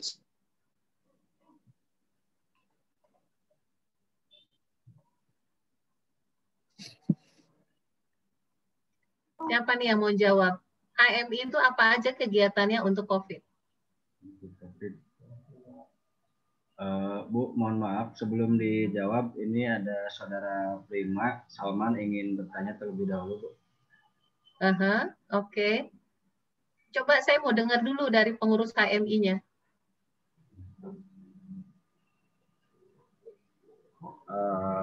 Yang kita lakukan selama COVID ini, kita baru mengingatkan para masyarakat untuk mematuhi protokol kesehatan. Di antaranya itu ada pembagian masker kepada penjual atau masyarakat yang sedang beraktivitas di luar. Juga mengingatkan bahwa dalam kondisi seperti ini kita tidak boleh terlalu sering untuk beraktivitas di luar, apalagi ketika aktivitas tersebut tidak terlalu penting. Dan insya Allah, Bu, dalam waktu dekat ini HMI Cabang Kuningan sendiri akan membentuk suatu lembaga kesehatan khusus, Bu. Namanya Lembaga Kesehatan Mahasiswa Islam. Itu insya Allah di bulan Desember akan segera terbentuk. Dan salah satu fokus lembaga tersebut insya Allah kita fokuskan dulu untuk membantu pemerintah dalam hal penanganan COVID-19 ini. Oke, gitu ya. Jadi berarti HMI juga melaksanakan kegiatan yang justru mendukung pemerintah ya. Jadi pemerintah tuh bakal mati sendiri kalau nggak ada yang bergerak ya. Dengan jumlah penduduk yang sedemikian banyak, jadi udahlah kita nggak usah rusuh soal masalah lain yang nggak jadi bagian kita gitu ya. Ayolah fokus untuk kemaslahatan umat, fokus untuk meningkatkan kesehatan, terutama umat Islam ya yang menjadi perhatian kita. Nah ini dia, jadi lakukan sesuatu. Jadi nggak hanya nuntut ya, tetapi juga melakukan sesuatu. Silahkan, tadi siapa yang bertanya? Prima, silahkan. Prima. Silakan. Baik, Bismillahirrahmanirrahim. Assalamualaikum warahmatullahi wabarakatuh. Waalaikumsalam warahmatullahi wabarakatuh. Yang terhormat Ibunda Hesti, Febriati, MKes, yang saya hormati Ketua Umum HMI Cabang Kuningan, Rakanda Gojin Muslim, dan segenap pengurusnya, dan saya banggakan kepada seluruh teman-teman webinar kesehatan dari siang sampai sore hari ini. Pertama, saya ingin bercerita sedikit ya, Bun. Kebetulan saya juga mahasiswa STKIP Muhammadiyah Kuningan. Keseharian saya tuh kalau sore harinya itu sebagai pedagang keliling, Bun. Oh, bagus. Nah, ya. Kebetulan itu di suatu wilayah yang saya maksudnya dimasuki itu ada pedagang salah satu warganya itu jualan apa, Prima? Jualan cilok, Ibu. Oh, cilok. Oh, nanti saya ke sana saya coba ya. Mangga, Ibu. Baik ya, Bu. Ke temanya lagi. Nah, salah satu warga desa itu ada gitu loh, Bu. Kabarnya tuh terjangkit COVID tuh.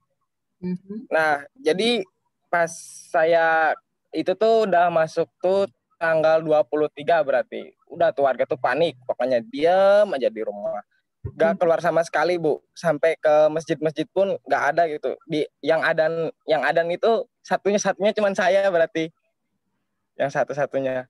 Nah, pertanyaan saya, bagaimana sih cara membangun fondasi kesehatan di tengah masyarakat yang sekarang sedang mengalami kepanikan karena salah satu warganya itu sudah terjangkit COVID katanya tuh, Bu. Kabarnya itu dari pihak desanya itu udah ada yang terjangkit. Bagaimana sih, saya juga kan peran mahasiswa juga sebagai agent of control ya, Bu. Nah, saya juga pengen tuh, Bu, ikut bantu, tapi saya juga nggak tahu harus bagaimana tuh, Bu. Karena belum mengetahui kebenarannya itu tuh, Bu. Benar atau enggak ini teh kena COVID, siapa tahu kan sakit apa doang gitu kan. Baik, saya rasa cukup kan, Bu. Iya, oke. Pertanyaan bagus ini ya, Prima ya. Kalau menurut Prima, ketika ada di anggota masyarakat yang dinyatakan COVID, itu harus dibuka statusnya atau tidak dibuka? Bagi Prima sih harus dibuka, Bu, karena biar kita juga tahu tuh, Bu, kita juga terpapar atau tidak nih, kita sudah kontak dengan dia enggak gitu. Iya, oke. Gitu. Ya, bagus. Jadi kalau Prima tadi bilang sebaiknya dibuka aja statusnya supaya kita tahu nih. Jadi tadi yang tracing itu kan menelusuri siapa saja yang sudah berkontak dengan pasien ya. Jadi ketika ini kasusnya dibuka, itu kita tahu, oh iya kita adalah berkontak nih, saya 2 hari yang lalu itu ke rumahnya loh, gitu ya. Saya pinjem motor ke Bapak yang ternyata sekarang positif, gitu ya. Itu tujuannya kalau kasusnya dibuka. Sekarang Prima bilang, apa nih yang saya bisa lakukan sebagai mahasiswa? Itu yang dibilang, ya, bahwa kita menanyakan ke diri kita, apa yang saya bisa lakukan? Apa yang bisa saya kontribusikan pada minimal lingkungan terdekat saya. Jadi yang pertama kita mengusahakan yang bisa kita lakukan yang memang mampu kita laksanakan. Yang pertama adalah ikut membuat masyarakat yang berada di sekitarnya nggak panik. Karena ketika ada COVID, itu sering yang muncul adalah kepanikan. Kadang-kadang reaksi berlebihan ya. Masyarakat sekitarnya tiba-tiba, aduh takut nih, kemarin saya begini. Tapi bukannya membantu, justru membuat situasinya tambah kisruh gitu ya. Aduh gimana dong ya, ini dia memang dia itu begini, dia begini. Siapa saja mungkin kena virus itu. Jadi apa yang kita bisa lakukan? Namanya nih selemah-lemahnya iman ya. Jadi kalau bisa yang kita lakukan kan kita bantu dia misalnya untuk membantu penyediaan makanan, bantu dia untuk menyediakan gizi yang cukup, vitamin yang cukup, menyediakan benar-benar dia kan harus diisolasi itu ya, memastikan bahwa kebutuhan daripada keluarga tersebut bisa terpenuhi. Kalau nggak bisa kita lakukan ini secara pribadi, ya berarti ini kan udah tanggung jawab masyarakat yang berada di sekitarnya. Kalau di tempat saya itu tanggung jawab RW. Jadi bagaimana RW memastikan di dalam 14 hari itu yang diisolasi ini akan mendapat bantuan untuk kebutuhan sehari-harinya. Atau misalkan ya, dia perlu keluar nih, dia perlu ke warung untuk beli sesuatu. Dia punya orang supaya dia nggak jalan keluar. Jadi dia punya kontak di sana. Oh iya nih, kontak si A nih. Bapak A ini atau Ibu B ini akan siap membantu ketika orang di dalam rumah ini perlu bantuan, gitu ya. Aduh, saya perlu membeli peralatan untuk mandi, gitu. Udah habis di rumah. Jangan biarkan dia keluar rumah, tetapi ada kontak di sini yang bisa membantu, gitu ya. Itu bisa dilakukan. Prima bisa bantu dia, gitu ya. Atau ya udah, kalau ada yang bergosip, ada yang ngomong-ngomong, dibantu itu meredamkan suasana supaya suasananya nggak tambah panik gitu. Jadi karena cenderung masyarakat itu membuat kadang-kadang situasinya tambah panas. Kalau udah tuh isunya digoreng lagi gitu ya. Jadi ya udah deketin, ayo kita bisa bantu keluarga ini dan bantu mengedukasi orang sekitarnya bahwa ini bisa loh kita atasi penyakitnya. Dia diisolasi dan kita cegah penularan dengan melakukan isolasi mandiri, dan juga kita masyarakat sekitarnya harus lebih sehat lagi. Ya Prima ngajaklah supaya olahraga, supaya tetap berinteraksi, menjaga jarak, gunakan masker, banyak hal yang bisa dilakukan. Ya, jadi kembalikan aja apa sih yang bisa saya lakukan untuk membantu. Terima kasih Prima. Ya, bagaimana penanya Fadil Santibu? Jawabannya. Terima kasih Bunda Esti telah menjelaskan apa yang seharusnya saya lakukan. Untuk kedepannya mungkin saya akan konsultasi lagi sama pihak desanya juga ya, Bu. Iya, iya. Ciloknya kalau jual ciloknya pakai masker nggak? Pakai Ibu, bawa hand sanitizer juga kalau ada yang beli suka disemprot itu dulu. Dia ya. Jadi terapkan tuh. Jadi kita udah tahu Sediain sanitizer, sediakan menggunakan masker gitu ya, supaya nanti juga masyarakat menjadi lebih aman. Oke. Makanya saya juga udah hampir seminggu ini jualan tuh menurun drastis tuh Bu. Ya sejak tanggal segitu aja lah. Parah banget turunnya tuh, anjlok. Kali lama-lama perlu jualannya online ya. Mulai ya barangkali mungkin online, tapi kalau di online itu saya berat di ongkir. Kalau berat urusan di cilok. Ya. Kalau urusan cilok ya berat di ongkir. Udah jualan dulu ke sesama anggota HMI ya. Belilah ciloknya Prima ya. Siap, ada ketum HMI juga kok. Iya. Kalian promosi. Ya, silakan. Baik, terima kasih Bunda. Ya.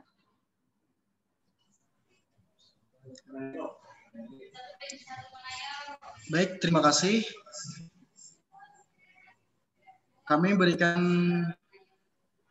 kesempatan untuk satu penanya lagi. Silakan untuk itu bagi para audiens. Saya pengen bertanya. Oh, silakan Muhammad Asides. Ya, perkenalkan nama saya Muhammad Asides dari kampus Stiku. Dari kampus 1 Stikes Kuningan. Saya ingin bertanya,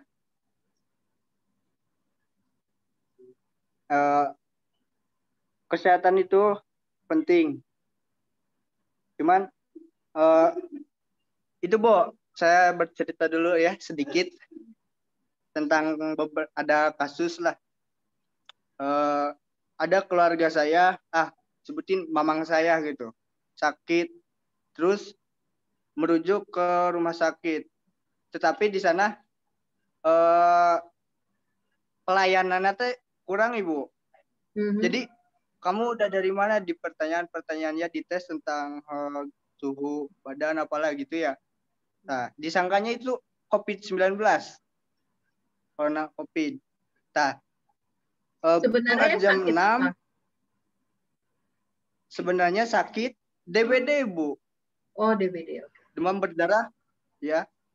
Ya jam 6 berangkat, jam 7 udah sampai lah. Cuman di sana dirujuk lagi ke rumah sakit LC Pak Kuningan. Katanya di rumah sakit itu teh disangka lagi itu teh COVID-19.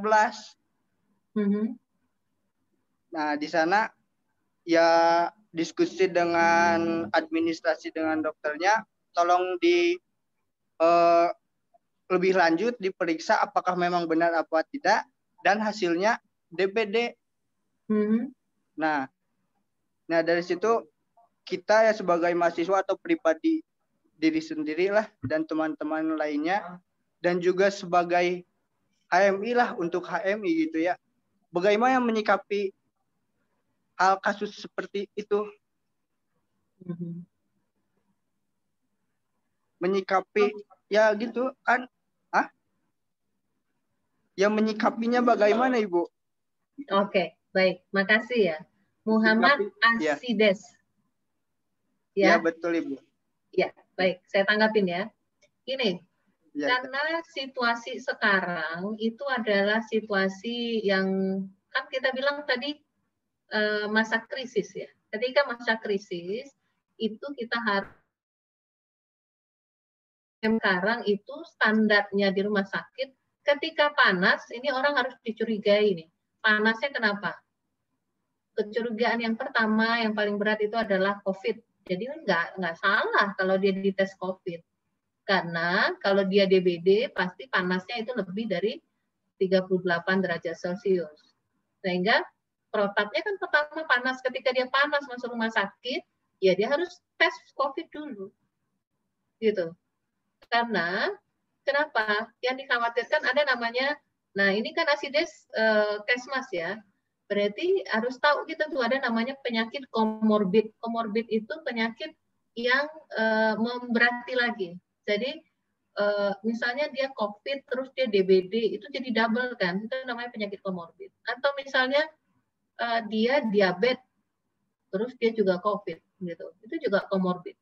Jadi ini memang harus, itu adalah tingkat kewaspadaan. Itu protap, jadi bukan rumah sakitnya atau kliniknya tidak menjalankan sesuai SOP, justru dia menjalani SOP yang benar. Jadi kecurigaan pertamanya adalah COVID dulu. Gitu. Jadi sekarang bahkan ketika kita anggota keluarga yang mendampingi itu juga harus lebih hati-hati. Kalau dulu bisa tuh ya, rame-rame masuk ke ruangan. Kalau sekarang kan enggak. Semuanya harus dipastikan dulu anggota serumahnya atau anggota daripada keluarga ini tidak positif COVID, sehingga dia harus melakukan pemeriksaan terlebih dahulu sebelum mendampingi pasien. Itu memang protapnya. Jadi rumah sakit itu memutus mata rantai pencegahan, mata rantai infeksi itu sangat-sangat tidak mudah. Karena aliran pasien di sana begitu banyak, sehingga memang dia harus pastikan bahwa yang masuk itu bukan pasien COVID. Itu adalah protapnya. Jadi menurut saya sikap HMI harus gimana? Ya dukung. Itu adalah sikap yang benar. Kita harus peduli dengan petugas kesehatannya. Ya, itu bukan langkah yang salah. Makasih. Baik, ya Ibu, terima kasih. Terus ada lagi Bu satu pertanyaan yang di benak saya Ibu. Ada sebuah kasus sih Bu, ada lagi sebuah kasus di desa saya gitu ya. Nah, di sana ke rumah sakit juga ya udah meninggal, disangkanya itu virus corona Ibu. Terus COVID lagi, dan ternyata setelah diselidiki itu yang meninggal itu dikarenakan karena diare Ibu. Ya. Menurut itu saya sikap wajar kita aja gitu ya. Oh iya ini Bu, pertanyaannya ini Bu. Sikap kita gitu ya, menyikapi kabar-kabar seperti itu Ibu. Oke. Harus bagaimana? Kan banyak apa? Negatif terus. Jadi ribut we lah prasangka. Jadi hati gitu berguncang Ibu. Iya, saya paham ya. Jadi banyak nih ya pemberitaan orang sakit sedikit, waduh jangan-jangan COVID gitu ya. Terus orang nggak keluar rumah, jangan-jangan COVID gitu ya. Apa-apa COVID ya. Nah, yang kuncinya menurut saya waspada itu harus. Tapi jangan curigaan. Jadi ketika ada yang meninggal, memang tetap harus hati-hati ya Sides ya. Jadi apapun penyebab kematiannya, ayolah kita takziah ke rumahnya, tetap gunakan masker, tetap jaga jarak, tetap cuci tangan. Kita nggak tahu loh apakah kematiannya ini penyebabnya hanya karena diare atau tadi sudah komplikasi dengan COVID juga. Nggak ada salahnya kita waspada. Ini adalah saatnya kita membangun kewaspadaan. Jangan anti juga. Tetapi jangan curiga berlebihan. Yang nggak boleh itu adalah bergosip. Ya, jadi kita memperburuk situasi itu nggak boleh. Itu jangan-jangan COVID ya. Kok tiba-tiba meninggal gitu ya?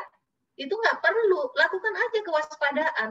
Semuanya apapun bisa terjadi saat ini. Jadi bangun kewaspadaan, ya, bangun pemahaman bahwa siapa saja bisa terkena COVID. Jadi ya di dalam keadaan apapun, ketika kalian bertemu, ya tetaplah gunakan masker.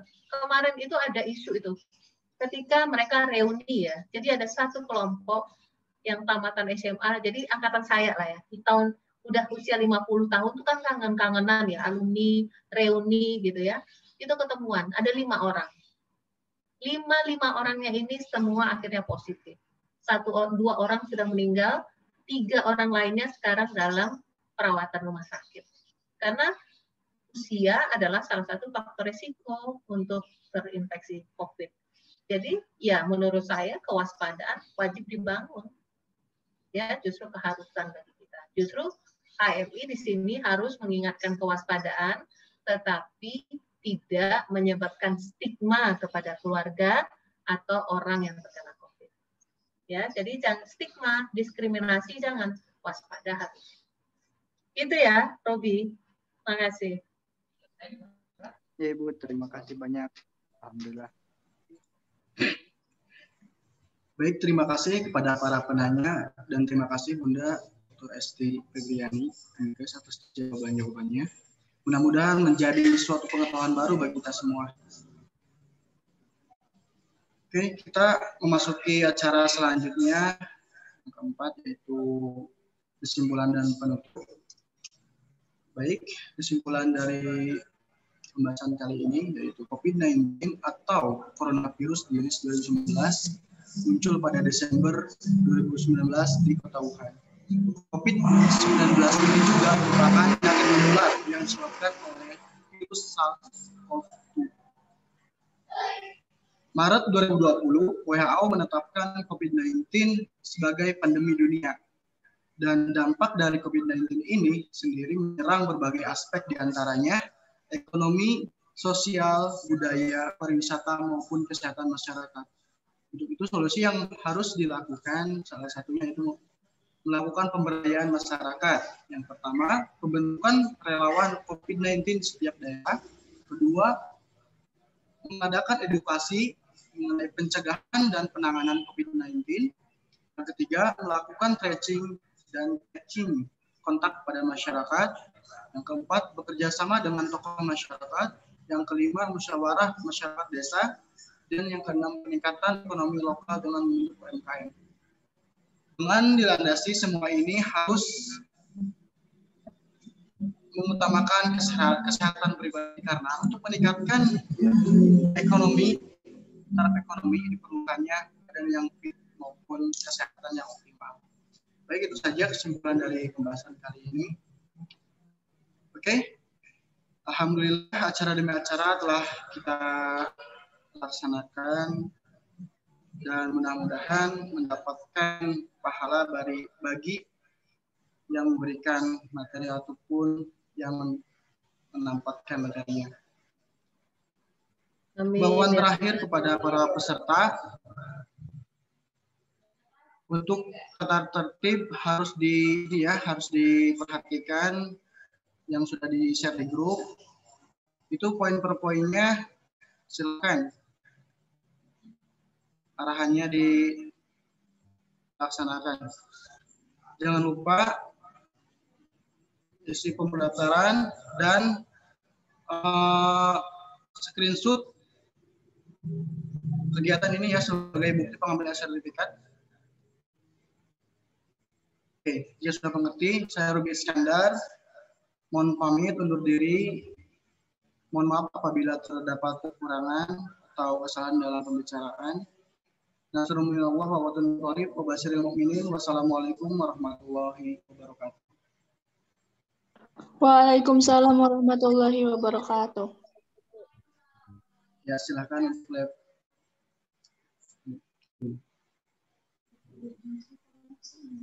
Oh iya, sebentar. Maaf, lupa. Saya serahkan kembali ke MC ya. Oke. Ya, terima kasih. Baik, terima kasih kepada Kanda Ruby Iskandar yang telah memimpin jalannya penyampaian materi. Alhamdulillahirabbil alamin, rangkaian acara demi acara telah kita lewati bersama. Beranjak kepada acara yang terakhir yaitu penutup. Mari kita tutup acara webinar ini dengan sama-sama mengucapkan hamdalah. Alhamdulillahirabbil alamin. Alhamdulillahirabbil alamin. Terima kasih kepada pemateri yang telah menyampaikan materinya dan juga kepada teman-teman semua yang telah berpartisipasi dalam acara webinar kesehatan Himpunan Mahasiswa Islam Cabang Kuningan. Saya Sri Mulyati selaku Master of Ceremony izin undur diri. Kurang lebihnya saya mohon maaf. Tetap semangat dan tetap patuhi protokol kesehatan untuk kita semua. Wassalamualaikum warahmatullahi wabarakatuh.